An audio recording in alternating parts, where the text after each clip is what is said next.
Problem for a Rincon neighborhood of 200 homes. The only road to get in and out barricaded for long periods of time by a stopped train.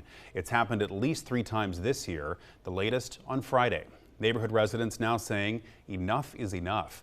WSAV's Kaylee Fedko joins us from the neighborhood and shares some of their concerns in our top story.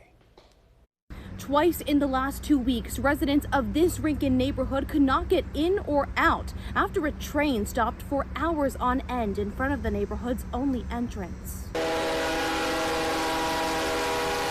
A persisting problem for residents of the Picket Fence development, the only entrance into the neighborhood being blocked by a stopped train. We don't have a second entrance. Emergency personnel can't get to us when that happens. And the city of Rincon has repeatedly failed this neighborhood with regard to this issue. On the night of Friday, July 28th, some Picket Fence residents telling me the train stopped for a long time, forcing one homeowner, Brandy Riley, to stay overnight at a friend's house because she couldn't get to her house. It's the first time some residents have had this problem in 4 months, but now they're making demands from the city for it to be the last.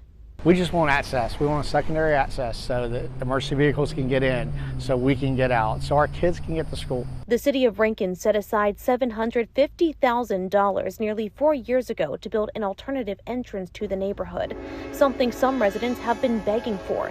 They say they've seen no progress from the city as the issue persists. No action has been taken. The city of Rincon basically does not want to discuss it at city council meetings anymore. Riley says she fears for her safety and that of her neighbors if an emergency occurs while a train is blocking the neighborhood entrance. Were a train to derail in this location, this neighborhood is completely trapped. If it were chemical, we can't get out other than maybe walking through the woods to get away from that, but by then it may be late. I'm not sure.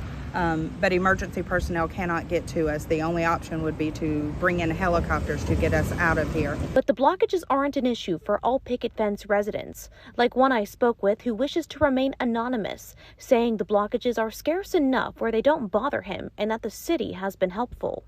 Doesn't bother me one bit. You know what I mean? The police have been great.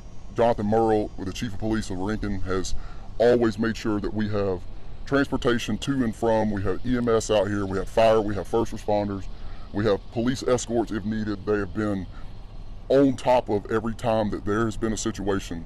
The police have been here to help. News 3 has spoken with Rincon City Manager, who told us back in March that this is an issue and that the city is actively working to reach a solution. Reporting in Rincon, Kaylee Fedko, WSAV News 3 on your side. And WSAV did reach out to the city of Rincon today for comment, but we have yet to hear back.